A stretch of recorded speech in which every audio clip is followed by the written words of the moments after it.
In this video, I'm going to show you how to check the solution to a literal equation. When you're asked to solve for a variable and there are a multitude of variables in what appears to be a formula of some sort.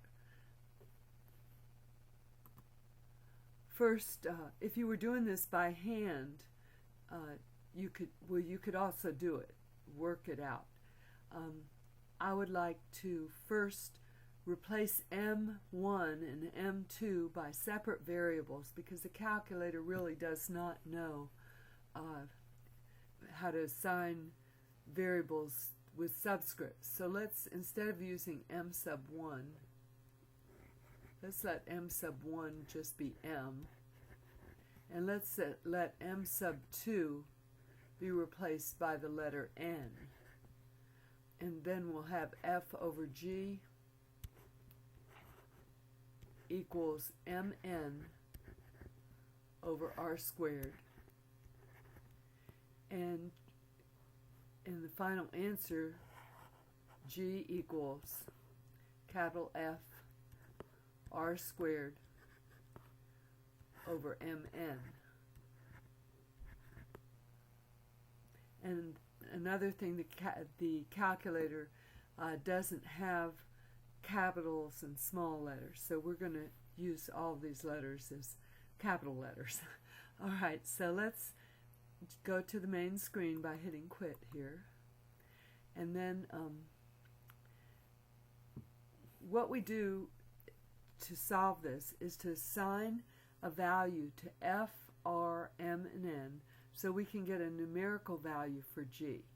So if we can give values to all the letters except the one and we plug them into the answer, then we'll figure out what G is supposed to be. And you can assign these arbitrarily as long as you don't make your denominator equal to 0. So let's suppose I let F equal 4,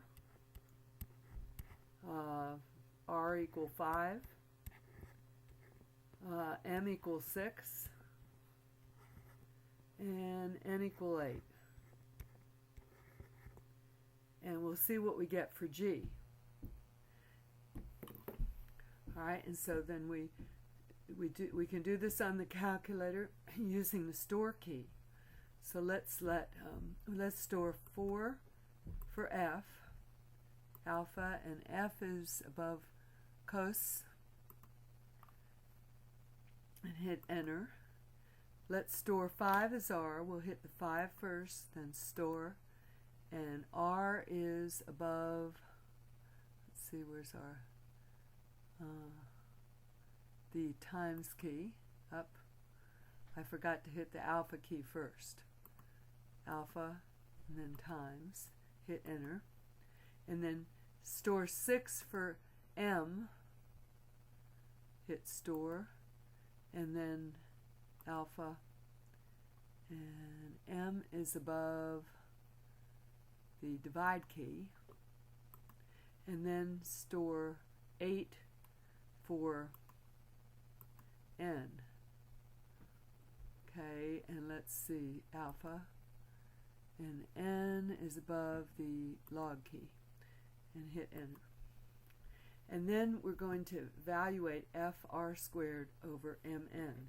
And recall that we need a parentheses around any numerator or denominator. So let's put those parentheses in that are more than a simple fraction. And we can go back and do that in the beginning. Well, we don't need one there. We need one on the right, need one here, and forget about that one. Okay, so, alright, let's go ahead and enter that result. Open parentheses, alpha F,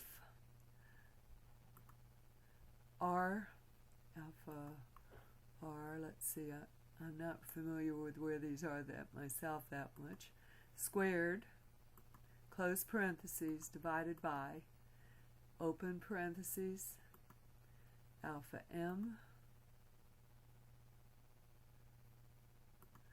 and alpha N, close parentheses. and it's going to give us a value for G then that depends on all the numbers that we entered.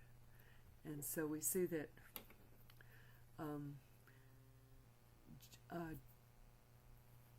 G is equal to 2.0. I'm going to write this down. G is equal to 2.08 with repeating threes. That might make a nice fraction. Let's check and see by hitting Math 1, Enter. 25 over 12. That's much better than infinite threes. 25 over 12. So let's assign that value to G now. Store as G, alpha and G. And now let's go back and see if it makes the original problem a true statement. So let's review what we did first.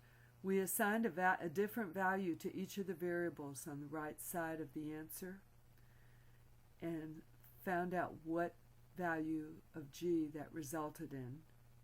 And then we go and put all these values back in the original expression, and by storing that value as G just now, we were able to do that easily. All right, so first let's do the left side, which is F divided by G, and see what we get. Alpha F divided by alpha G, and hit enter.